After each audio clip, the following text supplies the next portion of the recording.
Of maths में आप सभी का बहुत बहुत स्वागत है। उम्मीद करती हूँ कि सब बड़े मस्त होंगे क्योंकि मौसम बदल गया है, ठंड शुरू हो गई होगी। आपके यहाँ भी, हमारे यहाँ भी थोड़ी थोड़ी शुरू हो गई, लेकिन हाँ दिन में तो बहुत धूप रहती है। तो आई होप कि नॉर्थ इंडिया में तो काफी सर्दी पड़ने लग गई होगी, लेकिन देखते हैं। और मैं बता दूं साथ में आपको, इसके पहले कि मैं शो की शुरुआत करूं, कि रेडियो उड़ान की जो कन्वेंशन है वो है हैदराबाद में। तो आप सभी को आना है, सादर निमंत्रण है हमारी तरफ से। तो तैयारी कर लीजिए, जनवरी 28 को हैदराबाद आपको आना है। तो फटाफट से टिकट बना लीजिए क्योंकि छुट्टियां भी है तो ज्यादा आपको नुकसान भी नहीं होगा। अगर आप जॉब करते हैं तो 26 जनवरी की छुट्टी है, 27 एक दिन वर्किंग डे है। अगर बैंकर्स हैं आप तो 4th सैटरडे आएगा और उसके बाद आएगा संडे। तो एक ही छुट्टी आपकी वेस्ट होगी। तो फटाफट से तैयारी करिए हैदराबाद आने की, ताकि आज तक जिनको आप ऑनियन सुनते आए हैं, सिर्फ जिनकी आवाज से आप पहचानते हैं, आमने सामने देखते हैं कि आप उन्हें पहचान सकते हैं या नहीं पहचान सकते। एक नई मुलाकात, एक नई पहचान बढ़ेगी, कांटेक्ट बढ़ेंगे तो काफी अच्छा लगेगा हमें भी और आपको भी। तो हम वेट करेंगे आप सभी का हैदराबाद में 28 जनवरी 2017 को। चलिए अब शुरुआत करते हैं आज के शो की और देखते हैं कि आज के शो में हम क्या लेकर आए हैं आपके लिए मैथ्स से रिलेटेड। जैसे कि हम बताते हैं आपको, हर शो में कुछ ना कुछ काफी यूजफुल चीजें होती है, कुछ ना कुछ तो नहीं कह सकते हम। और हर शो काफी यूजफुल होता है, हर सम, हर प्रॉब्लम, हर टिप जो हम बताते हैं इस शो में, हर चीज यूजफुल होती है। तो कोई भी शो आप मिस मत करिए, सुनते रहिए लगातार। और मैं ये कहूंगी, हर बार कहती हूँ कि बार बार आप सुनिएगा हमारे शो को, ताकि आपकी मैथ्स पे जो कमांड है वो अच्छे से जम जाए। और मैं आपको ये भी बता दूं कि YouTube पर भी हमारा शो अवेलेबल होता है। तो अगर आप यहाँ पर मिस कर देते हैं या फिर आप दोबारा से नहीं सुन पाते, तो आप बिल्कुल YouTube पर भी हमारा ये शो सुन सकते हैं। मैजिक ऑफ मैथ्स लिखिएगा, आपको वो YouTube पर मिल जाएगा आराम से। और आप हमसे आर्काइव भी मांग सकते हैं। अगर आपको ये शो चाहिए तो आप हमें मेल कर दीजिएगा, तो या फिर हमारी वेबसाइट पे जो आर्काइव का कॉलम है उसको फिल कर दीजिएगा, तो हम आपको ये वाला शो आप तक पहुंचा भी देंगे। चलिए अब शुरुआत करते हैं आज के शो की। जैसे कि हम एलसीएम और एचसीएल कर रहे थे, तो देखते हैं कि अब इस शो में हम क्या कंटिन्यू करते हैं।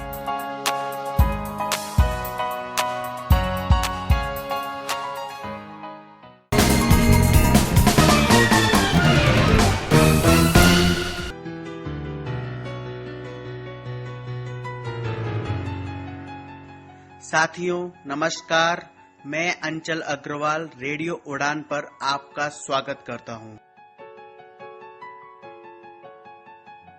यह जो पार्ट है वो मैं अपने पास से नहीं, आप लोगों के फीडबैक से तैयार कर रहा हूं। मेरे पास एक फीडबैक आया एलसीएम को लेकर कि हमें फैक्टराइजेशन बताइए, हमें गुणनखंड को बताइए। तो चलिए इस ऑडियो में मैं गुणनखंड के पार्ट को कंप्लीट करता हूँ कि आखिर गुणनखंड क्या होता है। वैसे मैं जो गुणनखंड का पार्ट है वो मैं अलजेब्रा के साथ बताने वाला था, पर चलिए लगता है मेरे को यहाँ भी जरूरत है उस चीज़ की, तो हम उस चीज़ को यहाँ लेते हैं थोड़ा बहुत, और थोड़ा बहुत हिस्सा हम लोग समझेंगे इसका अलजेब्रा में, और भी कई जगह पर आपको इसकी ज़रूरत पड़ सकती है। साथ ही एक और मेरे पास अच्छा सुझाव आया था एलसीएम को लेकर, तो मैं उन सुझाव को आपके सामने प्रस्तुत करता हूं। तो चलिए पहले उसी सुझाव से बात करते हैं। जैसे एक ने मुझे एग्जाम्पल दिया कि एलसीएम को समझाने का या बताने का एक तरीका और हो सकता है। उन्होंने एग्जाम्पल के रूप में दो संख्या ली थी 9 और 12। तो उन्होंने जो कहा कि 12 जो बड़ी संख्या है हम उसकी टेबल को रीड करेंगे। जैसे 12 1 जा 12, क्या 9 और 12, 9 से 12 डिवाइड होता है? नहीं। तो अब हम जाएंगे 12 की नेक्स्ट टेबल पर। 12 2 जा 24, क्या 24 9 से डिवाइड होता है? नहीं। अब आएंगे हम तीसरी फिगर पर, 12 3 जा 36, तो क्या 9 से 36 डिवाइड होता है? यस। तो इसका मतलब क्या हुआ कि जो 36 है वो 9 और 12 का एलसीएम हो जाएगा। ये भी एक अच्छा तरीका है समझने का। तो आप इस तरीके से भी कर सकते हैं। आप और भी एग्जांपल ले सकते हैं, जैसे 4 और 6। अगर इन दो फिगर का हमको एलसीएम निकालना हो तो हम क्या करेंगे? 6 की टेबल पढ़ेंगे, जो भी बड़ा डिजिट होगा उसकी टेबल रीड की जाएगी। तो 6 2 जा 12 और 12 4 से भी डिवाइड होता है, तो इसका एलसीएम हो जाएगा 12। ऐसा नहीं है कि हम छोटी फिगर्स का छोटी फिगर की टेबलिंग से इसको पता नहीं कर सकते। डेफिनेटली हम लोग इसको पता कर सकते हैं, चाहे आप 4 की टेबल्स लें या 6 की। लेकिन अच्छा यही होता है कि आप बड़ी जो डिजिट है उसकी टेबल को लें, तो आपको कम मेहनत करनी पड़ेगी और आंसर आपका जल्दी आ जाएगा। ठीक है, सुझाव अच्छा था और मैंने आपके सामने इसको शेयर किया है। तो इस तरीके से भी आप इसको आगे बढ़ा सकते हैं। लेकिन ये तब तक बहुत अच्छा है जब तक फिगर छोटी हैं और आपको टेबल याद हो। क्लियर है?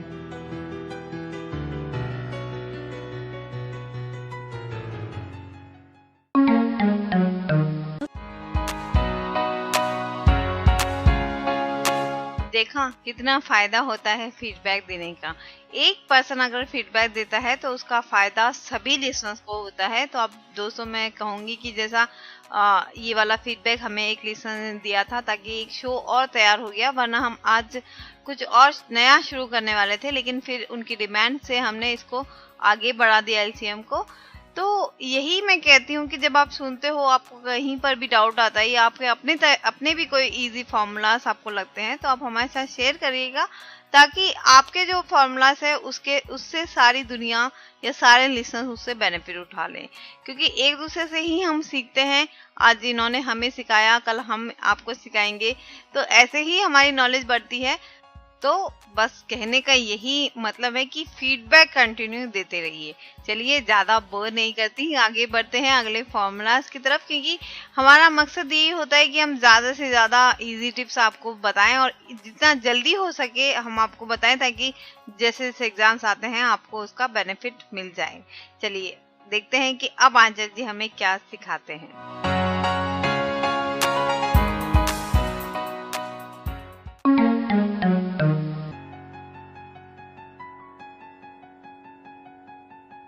अब मैं जिस तरीके की बात कर रहा हूं वो है फैक्टराइजेशन, या अब तक मैंने जिसकी बात की है वो है फैक्टराइजेशन।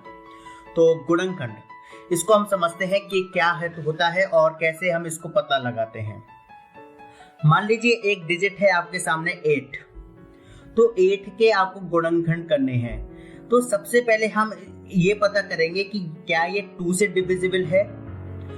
फिर ये अगर 2 से डिविजिबल अगर ये फिगर ना होती तो हम पता करते क्या ये 3 से डिविजिबल है।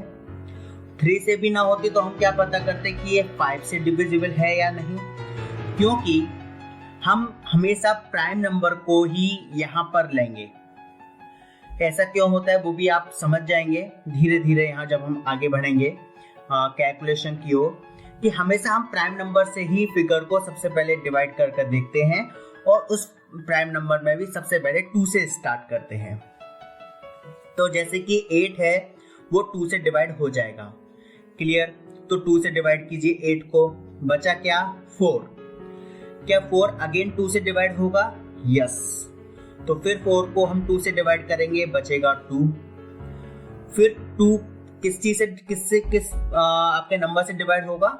2 से डिवाइड होगा। 2 1 जा 2, यानी कि 8 के जो गुणनखंड आए वो क्या आए? 2 into 2 into 3। क्लियर? आप इस चीज को कितना भी आगे बढ़ा लीजिएगा, जितना भी आप कर सकते हो उतना आगे बढ़ाइएगा, आपकी हमेशा जो फैक्टराइजेशन आएगा वो हमेशा आपके प्राइम नंबर के ही बेस में होगा। इस बात को आप हमेशा याद रखें कि जो भी आपका प्राइम नंबर, जो भी आपकी संख्या गुणनखंड आएंगे, फैक्टराइजेशन आएंगे, वो प्राइम नंबर की शेप में आएंगे, प्राइम नंबर की गुणनखंड में आएंगे। जैसे एक संख्या हम लेते हैं 15, तो 15 के गुणनखंड क्या होंगे? 15 क्या 2 से डिवाइड होगा? बताइए, मैं 2 से डिविजिबल रूल आपको बता चुका हूं। आपको याद होना चाहिए कि 2 से डिवाइड होने की शर्त क्या है। क्लियर? तो हम जानते हैं कि 15 2 से डिवाइड नहीं होगा। क्या 15 3 से डिवाइड होगा? यस, 15 3 से डिवाइड होगा। तो 3 से यदि आप 15 को डिवाइड करेंगे तो हो जाएगा 5 टाइम्स 3 5 15। ठीक है, 5 बार कट गया। अब आपका 5 क्या 3 से डिवाइड होगा? नहीं, क्योंकि 5 एक प्राइम नंबर है और प्राइम नंबर सिर्फ स्वयं से डिवाइड होता है और 1 से डिवाइड होता है। क्लियर? तो 5, अगली जो फिगर है वो 5 से कटेगी। इसका मतलब 15 के गुणनखंड क्या हुए? 3 गुणा 5। क्लियर है? अब आप थोड़ी सी बड़ी संख्या हम लेते हैं। चलिए, वो बड़ी संख्या होगी 120। स्टार्ट करते हैं 120 को इस तरह से देख करते हुए आते हैं। सबसे पहले 120 किससे डिवाइड होगा? 2 से। क्लियर है? तो आप 2 से डिवाइड कीजिए 120 को, तो बचेगा आपका 60। फिर आप 2 से डिवाइड कीजिए 60 को, तो आएगा आपका 30। अब आप 30 को फिर से 2 से डिवाइड कीजिए, तो आएगा आपका 15। क्या 15 अब 2 से डिवाइड होगा? नहीं। क्लियर? 15 को हम करेंगे तो क्या आएगा? 15 के गुणनखंड हमने अभी किए थे बिल्कुल, 3 × 5, यही तो किए थे। तो आपके 120 के गुणनखंड क्या हुए? 2 × 2 × 2 × 3 एंड × 5। आप देख रहे हैं कि ये सारी फिगर प्राइम नंबर हैं। तो जो भी आप फैक्टराइजेशन करते हैं वो आपका प्राइम नंबर में ही विभक्त होता है, क्योंकि प्राइम नंबर किसी से नहीं कटेगा। तो जब हमने एलसीएम की बात की थी, अगर अब आप 2 फिगर का एलसीएम लेते हैं, 2 फिगर मान लेते हैं 15 और 35, 15 एंड 35, तो 15 के हम गुणनखंड करेंगे और 35 के हम गुणनखंड करेंगे। 15 के गुणनखंड हो जाएंगे 3 × 5 और 35 के गुणनखंड हो जाएंगे 5 × 7। ठीक है, तो हमने दोनों के गुणनखंड अपने पास रख लिए। मैंने आपसे कहा था जो दोनों गुणनखंड में कॉमन होगा उसे 1 टाइम आगे ले लेंगे। 5 को हम 1 टाइम आगे ले लेंगे। अब बची हुई फिगर क्या है? 3 और 7। तो अब हम तीनों फिगर का मल्टीप्लाई कर देंगे, अर्थात 5 × 3 × 7। 5 अब हम एक ही बार लेंगे, याद रहे, क्योंकि मैंने आपसे कहा था जो चीज़ कॉमन होती है उसे हम 1 टाइम नोट करते हैं, एक बार हटा देते हैं। तो आपका 5 × 3 × 7, इसका मतलब क्या हुआ? 7 × 3 21, 21 × 5 105। तो 15 एंड 35 का जो आपका एलसीएम आएगा वो आएगा 105। इसे आप उस तरीके से भी कर सकते थे कि अगर आपको 35 की टेबल आती हो, या 35 का मल्टीप्लाई आप अपने माइंड में कर सकते हो, क्योंकि 35 बन जाए 35, 35 2 जा 70 और 35 3 जा 105। 35 2 जा 70 होता है, जो कि 15 से डिवाइड नहीं होता, लेकिन 35 3 जा 105 होता है, 105 होता है, जो कि 15 की टेबल में 7 टाइम्स डिवाइड होता है। क्लियर? 15 7 जा 105। तो इस तरीके से हम फैक्टराइजेशन के थ्रू एलसीएम को प्राप्त करते हैं। तो अब आप क्या कीजिएगा कि कुछ एक फिगर अपने माइंड में लीजिएगा और उनको फैक्टराइजेशन में आप डिवाइड करके देखिएगा, फैक्टराइजेशन होंगे कीजिएगा। चलिए, कुछ फिगर मैं आपको ऐसे ही जनरली देता हूं, उनके बारे में सोचिएगा। 50, 60, 28, 92, 96, 180। तो ये कुछ एक फिगर मैंने आपको दी है, आप इनके बारे में सोचिएगा, इनके फैक्टराइजेशन को माइंड में निकालिएगा और भी अपने पास से प्रैक्टिस कीजिएगा फैक्टराइजेशन के लिए, कि ज़्यादा से ज़्यादा आपको अपने माइंड को कैलकुलेशन में लाइए और आपका माइंड आपके लिए बहुत अच्छा वर्क करेगा। ठीक है, उम्मीद है कि कंफ्यूजन थोड़ा दूर हुआ होगा, फैक्टराइजेशन को निकालना थोड़ा सा आया होगा। और अब आप देखिए कि आपके फीडबैक की ताकत क्या होती है। आपके फीडबैक की वजह से ही ये ऑडियो निर्मित हुई है, इसीलिए मैं आपसे कहता हूँ कि आप अपने सुझाव जरूर दीजिए मुझे, ताकि मैं आपके लिए और ज़्यादा बेहतर साबित कर सकूँ।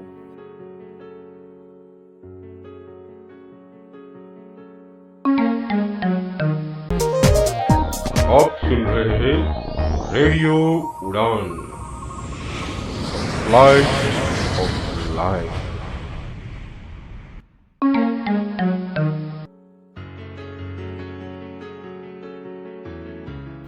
अब तक हम लोग की यात्रा सिंपल से सिंपल की ओर ही मूव हुई थी। अभी तक इतना टफ सेक्शन नहीं आया था। इसका मतलब क्या है कि अब एक टफ सेक्शन की ओर हम लोग मूव करने जा रहे हैं। एलसीएम का ही वो सेक्शन है, पर मैं जानता हूं कि ये सेक्शन थोड़ा टफ बनेगा, क्योंकि इसमें माइंड को काफी हमें कहना पड़ेगा, समझाना पड़ेगा कि यार अब टफ सी चीज झेलनी है, सुधर जाओ। आप अपने माइंड को पहले से ही प्रिपेयर कर लीजिए कि अब आपको उसका ज्यादा उपयोग करना है। और मैं आपसे कहूंगा कि बिल्कुल भी मत घबराइएगा, टफ आएगा, सब झेलेंगे और मैं आपके साथ हूं। अगर आपको समझ में ना आए मुझे बताइएगा, क्योंकि आपके समझने से ज्यादा टफ है मुझे समझाना, क्योंकि मुझे इसके लिए पूरी तरह से वेल प्रिपरेशन करनी पड़ रही है, ताकि आप लोगों को उस वे में समझा सकूं जिस वे में आप समझ जाएं। टफ भी ना हो ज्यादा और ऐसा भी ना हो जाए कि हम गलत कर जाए सिंपल के कारण। ठीक है, चलिए, ये मैं इसलिए भी बता रहा हूं क्योंकि जब हम आगे मूव करेंगे अर्थमेटिक की ओर, जब हम profit and loss, time and work, percentage, इन जब प्रश्नों में जब हम लोग आएंगे तो हमें इस चीज का सामना करना ही पड़ेगा, और सबसे ज्यादा सामना आपका होगा टाइम एंड वर्क के प्रश्नों में। तो इसीलिए अब हम लोग इस सेक्शन को लेंगे, महत्वपूर्ण सेक्शन है, एक बार समझ में आ जाएगा तो दिक्कत नहीं होगी। ठीक है, चलिए, दो फिगर हैं, 1/10 और एक है 1/15, मतलब 1/10 और दूसरी है 1/15। तो हमें इन दोनों को करना है ऐड, हमें इन दोनों का क्या करना है, एडिशन। क्लियर है? तो अब हम क्या करेंगे, अब हम ये करेंगे कि सबसे पहले 10 और 15 का एलसीएम लेंगे। है संख्या क्या, 1/10 और 1/15। हम क्या करेंगे, 10 और 15 का एलसीएम लेंगे। मैंने आपको एलसीएम लेने का तरीका बताया था, एक और तरीका जो मैंने बाद में और बताया था लास्ट ऑडियो में, कि जो छोटी फिगर है उसका मल्टीपल ले लीजिए। तो 10 का अगर आप टेबल को काउंट करेंगे तो 10 3 जा होता है 30 और 15 2 जा 30। क्लियर है? तो 30 इसका क्या हो जाएगा, एलसीएम। बात क्लियर है? अब हम क्या करेंगे, अब हम ये करेंगे कि जो 30 फिगर थी इसमें हम डिवाइड कर देंगे 10 का, कितना आएगा 3, और 30 में ही डिवाइड कर देंगे हम 15 का, कितना आएगा 2। क्लियर? और 3 और 2 को हम क्या कर देंगे, ऐड कर देंगे, वो हो गया आपका 5/30। मैंने क्या किया, मैंने इन दोनों का लिया एलसीएम जो कि 30 आया, फिर मैंने जो दोनों फिगर थी उसको डिवाइड कर दिया 30 में से। सबसे पहले 10 को डिवाइड किया 30 में से तो आया 3, फिर 30 में से डिवाइड किया 15 को तो आया 2, और 3 और 2 को मैंने ऐड कर दिया, ये हो गया आपका 5। तो आपका जो आया फिगर वो आई 5/30। यहां तक क्लियर है? अब जब आपकी 5/30 आ गई है, अब हम क्या करेंगे, अब आप जानते हैं कि यह जो 30 है वो 5 से डिवाइड हो जाती है, ऊपर भी 5 है। तो अब हम दोनों फिगर को 5/30 को 5 से डिवाइड कर देंगे, क्योंकि हमें सिंप्लीफिकेशन करना है, इसको सिंपल और बनाना है, शॉर्ट बनाना है। तो 5 1 जा 5 एंड 5 6 जा 30। क्लियर?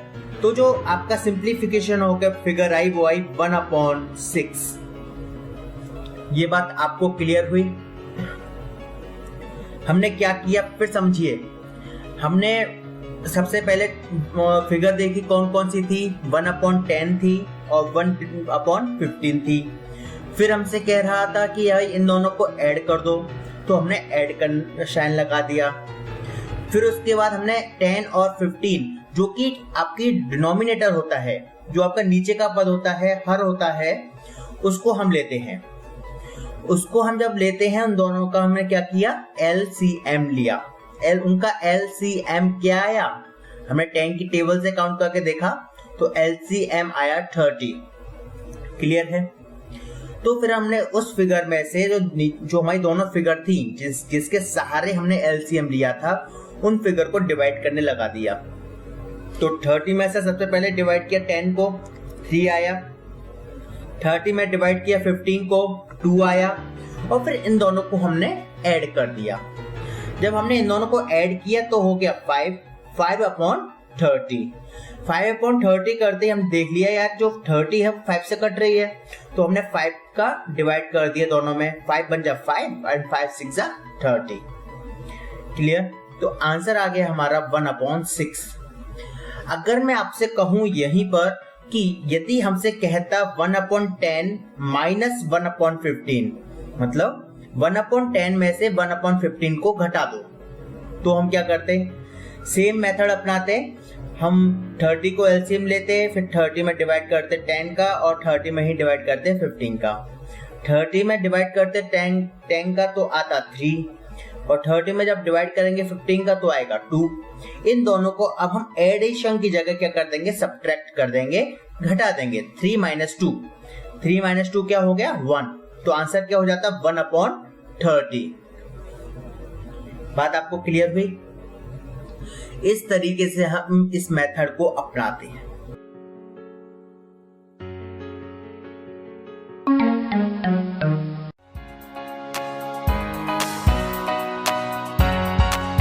जी दोस्तों, एक बार फिर आप सभी का बहुत बहुत स्वागत है। मैं भी हमेशा यही कहती हूँ कि प्रैक्टिस करते रहिए, अपने हिसाब से कुछ सम बनाइए, अपने हिसाब से कुछ प्रॉब्लम्स बनाइए और फिर उन्हें सॉल्व करने की कोशिश करिए। क्योंकि जब तक हम अपने आप से कोशिश नहीं करेंगे कोई प्रॉब्लम सॉल्व करने की, हम कुछ भी नहीं कर पाएंगे। क्योंकि मैथ्स एक ऐसा सब्जेक्ट है जिसे प्रैक्टिकल करने की जरूरत है। चाहे हम कितना भी पढ़ ले, कितना भी सुन ले, हम कुछ भी नहीं कर सकते तब तक जब तक कि हम खुद उसे प्रैक्टिकली कोई सम को सॉल्व करने की कोशिश नहीं करेंगे। तो जब भी आपको टाइम मिलता है, रास्ते में आते जाते चलते फिरते, जब भी आप कोई शो सुनते हो, कोई टिप सुनते हो, ऑन द स्पॉट उसको वहां पर पॉज करिए और वो जो सम समझाया गया है अपने हिसाब से एक प्रॉब्लम को लीजिए और उसे सॉल्व करिए। अगर वो आ गया तो समझ जाइए कि आपको आ रहा है। और अगर नहीं आता, अगर आप कुछ सम करने जा रहे हैं और आपका प्रॉब्लम सॉल्व नहीं हो रहा है, तो बिल्कुल आप हमें बेझिझक फोन कर सकते हैं, हमें मेल कर सकते हैं, हमारे फीडबैक कॉलम पर भी आप हमें पूछ सकते हैं। हमारा अपना व्हाट्सएप ग्रुप है रेडियो उड़ान करके, फेसबुक पर भी हमारा अपना ग्रुप है रेडियो उड़ान। आप कहीं पर भी अपना फीडबैक दे सकते हैं और कहीं पर भी देंगे तो वो हम तक पहुंच जाएगा। तो आप जो भी डाउट है और जो पर्सनली हमें जानते हैं या फिर जो यूट्यूब से हमारे शो सुनते हैं, यूट्यूब पर भी अपने फीडबैक हमें दे सकते हैं। तो बस कोशिश यही करिए कि सॉल्व करिए। जहां नहीं आता, डाउट आता है, पूछ लीजिए। क्योंकि मैंने कहा ना बिगनिंग में कि जो आप पूछोगे उसका बेनिफिट सभी को होगा। क्योंकि जो डाउट हमें होता है वो हो सकता है कि किसी और लोगों को भी आया होगा, कुछ और लोगों को कुछ नए डाउट्स भी आए होंगे। तो हर किसी को कुछ ना कुछ नए डाउट्स आते हैं और जब आप पूछते हो और जब वो हम अपने शो में बताते हैं तो उससे बाकी के लोगों की भी प्रॉब्लम सॉल्व होगी। तो ये सोच के ही आप अपने डाउट्स हमें पूछिएगा। और चलिए अब कंटिन्यू करते हैं इसी शो को। ये जो सम हम अभी तक करते आ रहे हैं, इन्हीं को एक आधा और सम हम ट्राई करते हैं और अगले हफ्ते से हम कोशिश करेंगे कि नया टॉपिक स्टार्ट करें। क्योंकि ये मैथ्स की बेसिक अभी तक चल रही है मतलब तो कोशिश करेंगे कि अगले शो में कुछ नया स्टार्ट करें। तो चलिए एक और प्रॉब्लम सॉल्व करते हैं।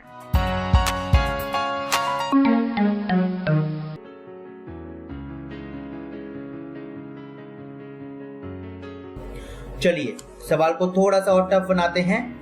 यहाँ 1/10 की जगह हम लेते हैं 3/10 और 1/15 की जगह हम लेते हैं 4/15। ठीक है, थोड़ा सा टफ बनाया सवाल। 3/10 और 4/15।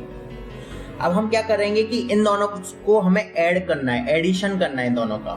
तो इसके लिए क्या करेंगे हम? सेम मेथड, जो 10 और 15 है इसका हम लेंगे LCM। इसका LCM क्या आएगा? 30। ठीक है, हमने पहले सवाल में क्या किया था? 30 में डिवाइड किया था किसका? 10 का किया था। फिर से 10 का डिवाइड कर देंगे, क्या बचेगा? 3। क्लियर है? और 15 को डिवाइड करेंगे तो क्या बचेगा? 2। यहाँ तक क्लियर है आपको? ये पिछला वाला मेथड है जो हमने पिछला तक अपनाया था। चलिए अब हम क्या करते हैं इस सवाल में, ये समझिए। फिगर क्या है, 3/10 और 4/15। हमने 10 और 15 का एलसीएम दिया 30 में हमने डिवाइड किया 10 को, आया क्या 3। अब हम क्या करेंगे कि जो फिगर ऊपर है अंश में है 10 के साथ में, ठीक है, 10 के साथ में जो फिगर थी वो क्या था, टोटल फिगर क्या थी 3/10 था, मतलब ऊपर क्या है इसके 3 है, क्लियर। और जो 30 में जब हमने 10 को डिवाइड किया तो आया था 3। अब हम क्या करेंगे, इन दोनों का कर देंगे मल्टीप्लाई, 3 into 3, तो क्या हो जाएगा आपका 3 into 3 9। सेम फिगर 15 जब हमने 30 में से डिवाइड किया 15 को तो आया 2, और फिगर क्या थी 4/15, तो 4/15 है, और 15 में जब 30 में जब हमने डिवाइड किया 15 को तो आया 2, तो 4 का मल्टीप्लाई किस में कर देंगे हम 2 में, तो क्या हो जाएगा 8। और इन दोनों को क्या कर देंगे ऐड, क्योंकि हमें क्या निकालना है एडिशन। तो हो गया क्या हमारा 9 और 8 यानी कि 17/30 इसका आंसर हो जाएगा, क्योंकि ये इससे ज्यादा सिंप्लीफाई नहीं होगा। ठीक है, थोड़ा सा टफ है पर कोशिश करेंगे तो निश्चित रूप से हम इस चीज को समझ लेंगे, आसानी से समझ लेंगे। एक प्रश्न को और लेते हैं, इसी प्रश्न में और हम संख्या को लेते हैं। यहां हम पहली फिगर ले रहे हैं 7/10 और दूसरी फिगर ले रहे हैं हम 2/15 नहीं 8/15 लेते। चलिए, एक फिगर है आपकी 7/10 और दूसरी फिगर है आपकी 8/15। क्लियर है? तो सबसे पहले हम क्या करेंगे, 10 और 15 का क्या लेंगे एलसीएम, क्या आएगा 30। अब हम 30 में डिवाइड करेंगे किसका 10 का, तो कितना आएगा 3। अब हम क्या करेंगे ऊपर वाली संख्या से मल्टीप्लाई, 3 into 7, क्योंकि याद रखिएगा फिगर क्या थी 7/10, इसी फिगर में मल्टीप्लाई होगा। ये नहीं है कि हम 8/15 वाली में 8 से मल्टीप्लाई कर दें, नहीं, 7/10 की फिगर थी, 10 को हमने डिवाइड किया तो आपका आ गया था 3, 30 से जब डिवाइड किया तो 3 आ गया। अब 3 का मल्टीप्लाई किस में हो जाएगा 7 में, क्या हो जाएगा 21। क्लियर है? अब दूसरी तरफ आएंगे तो 15 है आपका, 30 है, 30 में जब आप डिवाइड करेंगे 15 का तो आएगा 2। अब आप क्या करेंगे 2 का मल्टीप्लाई किस में करेंगे 8 में करेंगे, तो 8 गुणा 2 क्या हो गया आपका 16। क्लियर? अब हम इन दोनों को ऐड कर देंगे, 21 प्लस 16 हो गया आपका 37, तो 37/30 इसका आंसर हो जाएगा। क्लियर है? जो एलसीएम वाली फिगर थी वो आपकी अपॉन में आएगी, यानी कि डिवाइड में आएगी हमेशा। क्लियर? तो आपका 37/30 मतलब 37 डिवाइड बाई 30 इसका आंसर हो जाएगा, या इसका एडिशन हो जाएगा। क्लियर है? तो उम्मीद है थोड़ा सा क्लियर हुआ होगा, और आगे भी हम और प्रश्नों को सॉल्व करेंगे, इस तरह के थोड़े से टफ बनाएंगे, ताकि इस तरह के प्रश्नों को हम करने की आदत डाल लें। क्योंकि एक बार ये आदत पड़ गई तो मुझे जब मैं आपको टाइम एंड वर्क समझाऊंगा तो मुझे कहीं दिक्कत नहीं होगी, और जब मुझे दिक्कत नहीं होगी समझाने में तो आपको भी दिक्कत नहीं होगी समझने में।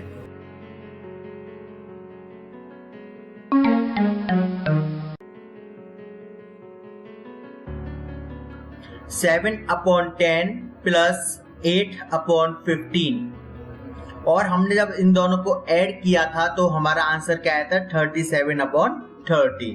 तो इधर मैं एक चीज जो बता सकता था वो मैंने नहीं बताई या चूक गया बताने से, वो यह है कि अगर 37/30 को हमें अलग फॉर्मेट में लिखना हो तो हम कैसे लिख सकते हैं, क्योंकि इस तरह के फॉर्मेट आपको मिलेंगे और इस तरह के फॉर्मेट आपको सॉल्व आगे करने होंगे। फॉर्मेट क्या होगा इसका, देखिए 37 30 से किसी भी रूप में डिवाइड नहीं होता, ये बात आप समझ रहे हैं, जान रहे हैं। 37 एक प्राइम नंबर है, ये भी आपको पता होगी जब मैंने प्राइम नंबर आपको बताया हुआ था तो, ठीक है। तो जब 37 30 से डिवाइड नहीं होगा तो यार इसको सिंप्लीफिकेशन फॉर्म में कैसे लिखेंगे, तो इसका एक फॉर्मेट होता है। फॉर्मेट क्या होता है, हम 37 को डिवाइड करेंगे 30 से, तो कितनी बार जाएगा? मिनिमम 1 बार जाएगा, क्योंकि 31 या 30 होता है और 32 या 60 होता है। तो 60 से छोटी फिगर है, तो 37 60 से छोटी फिगर है, तो हम क्या लेंगे? 31 जा 30। क्लियर? बचा कितना? अब 7 बचा, क्योंकि 30 प्लस 7 ही तो 37 होता है। 7 बचा, तो हम कैसे इसको लिखेंगे? 1/7/30। आपको इस तरह के मिलेंगे प्रश्न, याद रखिएगा, या इसको हिंदी में बोलते हैं 1 सही 7/30। क्लियर? हमने क्या किया? हमने सबसे पहले 37 को डिवाइड किया 30 से और यह देखा कि ये किस फिगर तक, ऐसी कौन सी फिगर है जहां तक ये छोटे रूप में रहे। तो 37 को हमने डिवाइड किया 30 से, तो देखा 31 जा 30 होता है और 32 जा 60 होता है। लेकिन 60 जो है वो 37 से बड़ी फिगर है, इसका मतलब 60 नहीं लेंगे, 30 ही लेंगे। तो हमने क्या करा कि 30 एकम 30 था, तो 1 लिया पहले, बचा, देखा कितना बचा हुआ है, देखा 7 बचा हुआ है, तो 1 सही 7/30। इसको हम इस फॉर्म में भी लिख सकते हैं। आपके जो आंसर्स होंगे जब आप प्रतियोगी परीक्षा देंगे, तो हो सकता है आपका ये जो आंसर है वो इस फॉर्म में दिया हो, 1 सही 7/30, और उस समय पर आप मुझे कोसते कि यार सवाल तो ऐसा ही था पर पता नहीं कहाँ, मतलब हम लोग गलत कर आए, आंसर ही नहीं था, पता नहीं क्या पढ़ा दिया। तो ऐसा नहीं होना चाहिए, इसीलिए मैंने ये सोचा कि अपने आप को सेव कर लूं और आपको ये चीज बता दूं। 1 सही 7/30। लेकिन क्या हम ये चीज जो हमने एक और सवाल किया था पहले कि 3/10 प्लस 4/15, 3/10 प्लस 4/15, ये था। जब हमने इन दोनों को ऐड किया था तब आया था 17/30। क्लियर है? तो क्या हम इसको भी उस फॉर्म में लिख सकते हैं जो भी हमने लिखी? नहीं, ये हम तभी कर सकते हैं जब जो ऊपर वाली संख्या है वह डिवाइड वाली संख्या से बड़ी हो। जैसे इधर 37 था, वो 30 से बड़ा था, यहाँ जो 17 है वो 30 से क्या है? छोटा है, इसीलिए हम ये चीज इसमें नहीं अपना सकते। क्लियर है? तो जो अगर आपको प्रश्न आएगा इस तरह का प्रतियोगी परीक्षा में, तो जो छोटी फिगर होगी वो आपको इसी फॉर्म में मिलेगी, मतलब 17/30 की में। ऐसा नहीं है कि इसको सिंप्लीफाइड कर देंगे और 1 करके लिख देंगे, नॉट एट ऑल। अगर ऊपर की बड़ी संख्या होगी तो दोनों ही चांसेस हैं कि आपको हो सकता है इस फॉर्म में मिले, सिंप्लीफाइड फॉर्म में मिले, या हो सकता है आपको ये P/Q के केवल P/Q की फॉर्म में मिले। क्लियर है?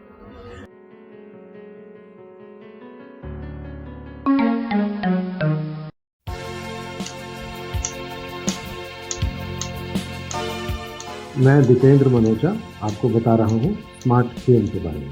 स्मार्ट केन वो डिवाइस है केन के ऊपर लगने वाला जिसकी कि मेन पर्पज़ है सेफ मोबिलिटी देना। घुटनों के ऊपर का जो ऑब्स्टिकल्स हैं उनको डिटेक्ट करना इसका मेन मकसद है।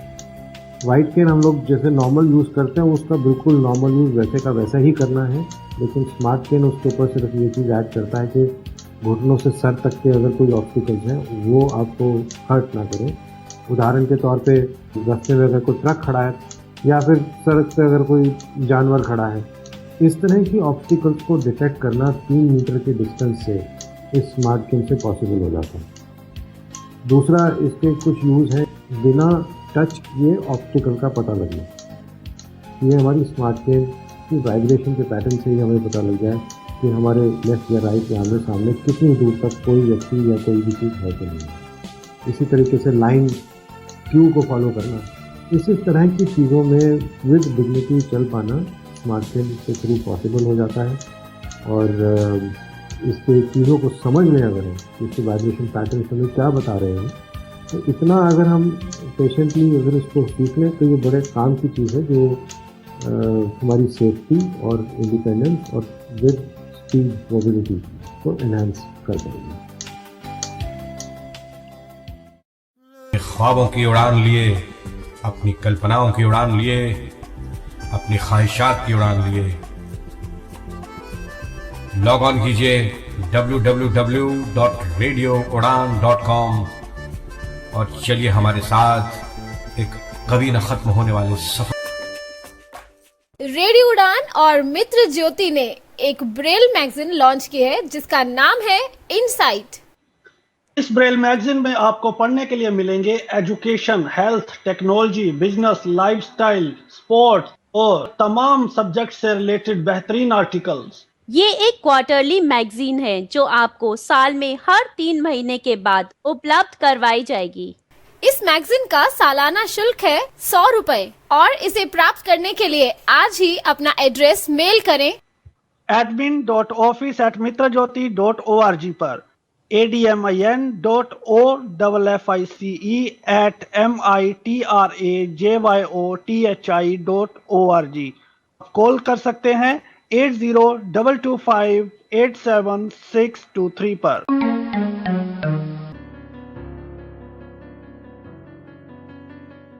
और सवाल लेते हैं इसी रूप में अभी।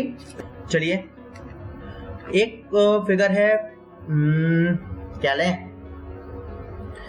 चलिए लेते हैं 7/12 प्लस 5/18। क्लियर? 7/12 और 5/18। हमें इन दोनों को क्या करना है? ऐड करना है। क्लियर है? तो 18 और 12 का एलसीएम क्या आएगा? हम क्या करेंगे एलसीएम के लिए? 12 की टेबल को काउंट कर सकते हैं। ठीक है, तो 12 3 जा क्या होता है? 36। 12 1 जा 12, 12 2 जा 24, 12 3 जा 36 और 18 2 जा 36। तो हमारा एलसीएम क्या हो जाएगा? 36। ये क्लियर है आपको? चलिए, अब हमारे पास मालूम पड़ गया हमें एलसीएम क्या है। अब हम क्या करेंगे? 36 में डिवाइड करेंगे 12 को। तो 12 में जब हम 36 का डिवाइड करेंगे तो क्या आएगा? 3। क्लियर है? अब हम क्या करेंगे? 3 में कुछ मल्टीप्लाई वगैरह करेंगे, 3 को लिख देंगे। मल्टीप्लाई करेंगे किस फिगर में? जो 12 के ऊपर दी हुई है, अर्थात 7। 7/12 था ना, तो 7 मल्टीप्लाई बाय 3 क्या हो गया? 21। क्लियर? अब दूसरी तरफ आते हैं तो 18 2 जा 36 होता है, यानी कि 2 आया। और 2 में मल्टीप्लाई किसका करेंगे हम? 5 का। क्लियर है? तो क्या आ जाएगा? 5 × 2 10। अब हम क्या करेंगे? 21 में 10 को ऐड कर देंगे। क्या हो गया?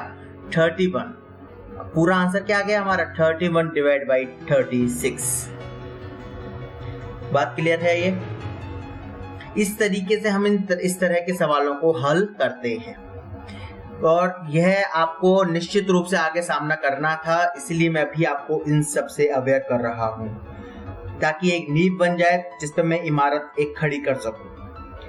बहुत से लोग, इसीलिए मैं अभी चल रहा हूं। आप आराम से इस चीज को लर्न कर लें, आगे जाके आपको बिल्कुल भी दिक्कत नहीं होगी। देखिए, शुरुआत में अगर मैं स्लो स्पीड में आपको सिखा दूंगा कि यार गाड़ी कैसे ड्राइव करते हैं, तो अब आगे जाके खुद ब खुद तेज स्पीड में चलाना सीख जाएंगे। इसी तरह होता है कि जब मैं आपको शुरुआत में धीमे धीमे मैथ्स के बेसिक को बताते हुए चलूंगा, तो मैं आगे तेजी से काम कर सकूंगा और आप आगे तेजी से समझ सकेंगे। क्लियर है?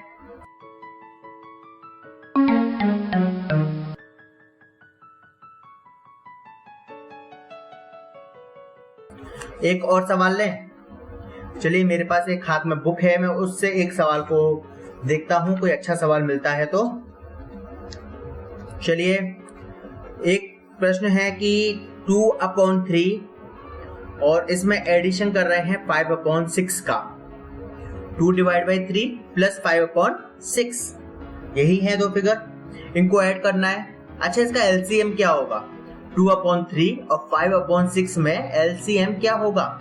क्या हम 2 और 5 का एलसीएम लेंगे, या 3 और 6 का, या 3 और 5 का, या 2 और 6 का? किस फिगर का एलसीएम लेंगे? तो फिगर है आपके पास 2/3 और 5/6, इन दोनों में एलसीएम क्या होगा? हम जो नीचे संख्या होती है, अपॉन में जो संख्या होती है, उसका एलसीएम लेते हैं। यहाँ 3 है, दूसरी तरफ 6 है, तो मैंने आपसे कहा था अगर इस तरह की कोई फिगर आती है तो क्या होगा एलसीएम? बड़ी फिगर क्या हो जाएगी इसमें? 6। या आप इस तरह से भी काउंट करके देख सकते हैं, 3 2 जा 6। क्लियर? और 6 1 जा 6, यानी कि 6 एलसीएम हो जाएगा। अब हम क्या करेंगे? 6 में डिवाइड करेंगे 3 का, क्या आएगा? 2 आएगा, और ऊपर की संख्या भी 2 है, 2 में 2 का मल्टीप्लाई कर देंगे 4 हो जाएगा। और यहाँ पर 6 1 जा 6 होता है कि 6 में जब 6 का डिवाइड करेंगे तो 1 आएगा, और 1 में जब हम 5 का मल्टीप्लाई कर देंगे तो 5 आ जाएगा। आंसर हो जाएगा हमारा 9/6। क्लियर? लेकिन ये आगे हल हो सकता है। आगे कैसे हल होगा? ये 3 का डिवाइड कर देंगे दोनों में, 3 3 जा 9 और 3 2 जा 6, 3/2 इसका क्या हो जाएगा? आंसर। यहां तक आपको क्लियर है ये? तो इस तरह के और प्रश्नों को आप अपने आप हल कीजिएगा। कई सारे प्रश्न होते हैं, आप कोई भी अपने माइंड में फिगर लेते जाइए और उसको हल करते जाइए। और ये मैं कहूँगा, अभी आप कोई बड़ी फिगर ना लें कि यार बड़ी फिगर से करके देख लें, एक बार में पूरा तरह से सीख लें, तो ऐसी आप भूल ना करें। अभी सिंपल फिगर को लें और इसकी प्रैक्टिस बहुत करें, क्योंकि ये आपके एकदम फुर्ती से हल होने चाहिए आगे। तो इसीलिए आप इसकी प्रैक्टिस बहुत रखें, कई सारे प्रश्नों को खुद करके देखें, और अगर कोई चीज समझ में नहीं आ रही है तो बेझिझक होकर आप मुझसे पूछ सकते हैं, और जितनी बार चाहें उतनी बार पूछ सकते हैं। ये बिल्कुल ना माइंड में लाएं कि यार हम बार बार पूछेंगे तो मैं क्या सोचूंगा। मैं यही सोचूंगा कि आप एक क्यूरियस स्टूडेंट हैं, और क्यूरियस स्टूडेंट से मुझे बहुत अच्छे लगते हैं। क्लियर है? तो इसी के लिए मैं आपसे कहूंगा कि बहुत ज्यादा प्रैक्टिस करें। क्लियर?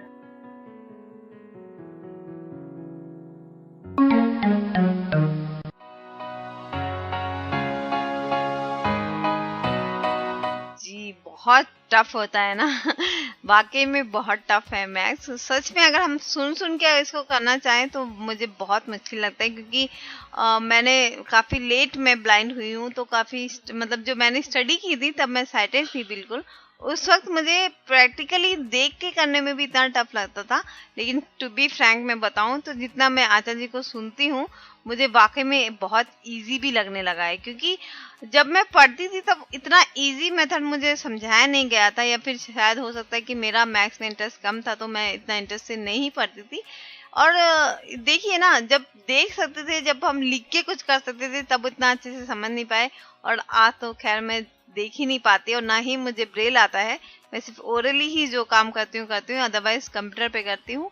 उसके बावजूद भी मैं मैथ्स अच्छे से कर लेती हूँ, तो बहुत खुशी होती है। रेडियो उड़ान पे मैं जो 2 शो करती हूँ, खास और भी शो करती हूँ, लेकिन फिर भी ये 2 शो है जो कि इन्हीं से रिलेटेड है, जैसे कि मैजिक ऑफ मैथ्स में हम मैथ्स की बातें करते हैं, और मिसेस कन्फ्यूजन जो आता है संडे को रात को 10 बजे, उसमें मैं बातें करती हूँ रीजनिंग के सवालों की। चलिए आज का शो यहीं पर खत्म होता है, अगला शो बिल्कुल तैयार है। तो हम आपको बहुत बोर करते हैं ऐसा नहीं कह सकते, क्योंकि बहुत नॉलेज की बातें होती हैं। आपको लगता है कि क्या पकाने आ जाते हैं रोज, लेकिन नहीं, हम पकाने नहीं आते। लगता है जब हम सुनते हैं, क्योंकि जब मैंने भी स्टार्टिंग सुनी थी क्लिप्स तो मुझे भी लगा बा कितना दिमाग खराब हो रहा है, इसे तो नहीं करें। लेकिन ऐसा मत करिएगा, क्योंकि बहुत सी चीजें हैं लाइफ में, ये बहुत काम आता है। क्योंकि देखिए, बाकी कुछ काम आए ना आए, जिंदगी में हर चीज काम आती है, ये तो मैं मानती हूँ, चाहे वो एंटरटेनमेंट हो चाहे कुछ भी हो, लेकिन मैथ्स जो है वो हर जगह पे काम आता है। चाहे आप शॉपिंग करने जाओ, कहीं पे भी, मतलब दिन में ऐसा कोई वक्त आता ही आता है जब आपको काउंटिंग की जरूरत पड़ जाती है। तो इसलिए मैं कहती हूँ कि शो को मिस मत करिएगा। जो भी टिप्स हम देते हैं कोशिश करिएगा उसको सॉल्व करने की। अगर आज आपको लगता है ये बोरिंग है तो ऐसा मत करिएगा, क्योंकि हो सकता है कल आपको अपने ही बच्चों को पढ़ाने में काम आए। तो बस कुछ भी करिए, लेकिन शो सुनिए और अपना इंटरेस्ट पैदा करिए मैथ्स में। और हो सके तो कॉम्पिटिटिव एग्जाम अगर आप लिख रहे हैं तो उसे भी क्लियर करने की पूरी कोशिश करिएगा। चलिए आगे बढ़ते हैं और सुनते हैं अगला शो। मुझे दीजिए यहाँ पर इजाजत, अगले हफ्ते हम फिर मिलेंगे इसी वक्त इसी समय। तब तक के लिए गुड नाइट, शब्बा खैर, अपना ध्यान रखिएगा और अपनी फैमिली का भी।